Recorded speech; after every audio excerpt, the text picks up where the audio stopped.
In episode 1, we learned how the world is not connected by individual different satellites. The world is connected through thousands of underground sea cables that are always underneath our feet. Once the underground sea cable connects from one side of the Earth and under the seabed, it connects to an internet exchange on the mainland. What is an internet exchange? The internet exchange connects the sea cable to the land cables to distribute it to many businesses and residential housing. Let's dive into it. This is the World Wide Web. Now, an internet exchange is when the underground sea cable connects to the mainland.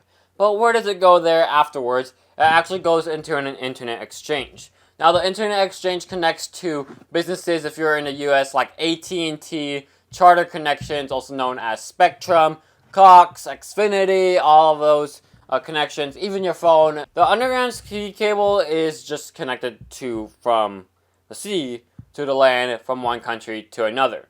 Now, if you're really far away, it might be high ping or really delayed because you're actually going through the underground sea cable and into the internet exchange. So as the underground sea cable might be a bit too fast, once it's on the mainland, there's even more traffic that it even has to slow down.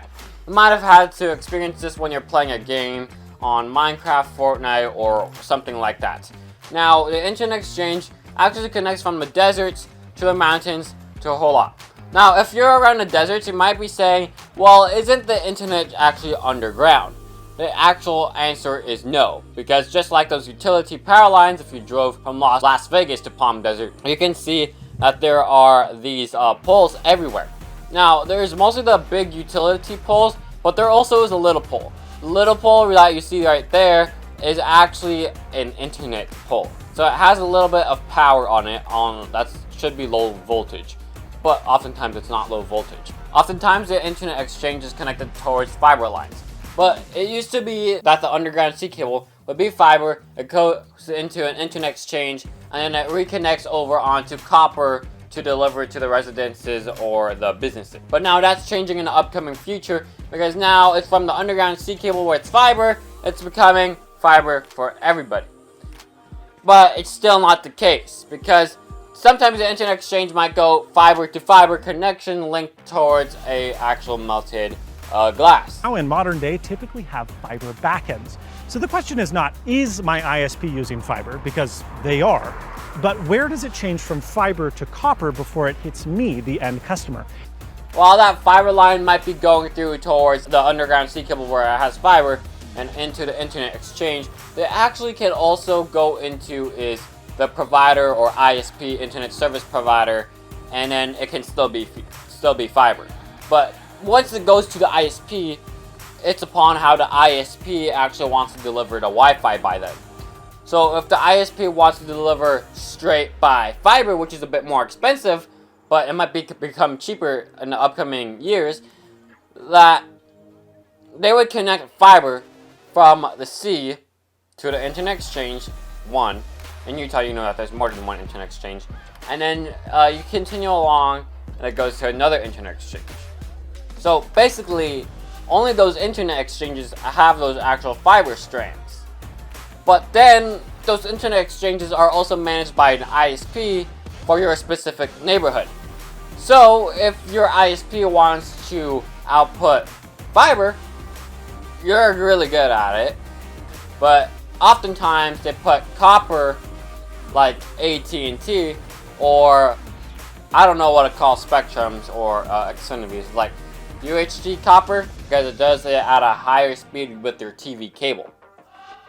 Which I actually like to use that one more than AT&T's phone line. Because if you actually think about it, when you have a phone cable, you have also known as DSL, digital subscriber line. It's a teeny tiny cable, so if you have a big file, you can't actually transmit it so fast.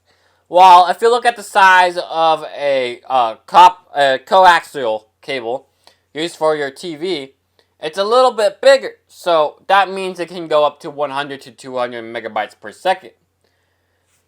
So as it goes through the internet exchange off to your house, whether it's by fiber, copper, or coaxial, once it's in your house, fiber, you need these bulky equipment, but it's shrinking down, just like how phones were. They were really bulky, and now they're just shrinking down and becoming thinner. I don't know if that's the right word. But once it reaches your house, oftentimes for fiber and DSL, you would need like an internet exchange box literally at your house. But you should be really careful with it. Because if you break it, you have to rewire your whole house.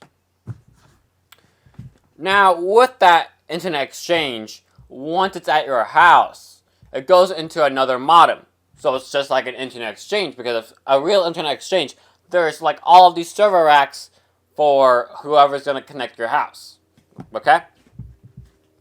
So, with that modem, you might be like, well, there's a box on the side of my house now to connect the DSL line from outside into my house. Why do I need another modem? Or like, why do I have this pedestal out in my front with the coaxial cable going into another modem, or like a little tiny modem and going into another modem in my house? That's the question that I hear all the time. The answer is you always need a modem. It will never change. You always need a modem. If you have no modem, it's not going to decode the super fast network that's coming to your house, or super slow network. But if you don't have a modem, no internet. It's easy as that. There comes that question after that internet exchange question of a modem. There comes in the question of a router. With the router, you actually need a router if you have a big family. Like if it's just yourself, you just need a modem, plug it in with Ethernet, and you're set. But if you have a family type of thing, you need the modem and that router. Because if you don't have that router, then you're insecure. You need to have a router. Now, if you want to check episode 1 about the underground sea cable, go ahead and check it out right here. If you want to go check out more, just go over here and whatever else that pops up on the screen. Now, I'm Reagan from ReaganVFilms Tech, and hopefully this episode didn't hurt your brain, because the internet exchange is a very cool but complicated place. See you on the next video. See ya. And this is the World Wide Web.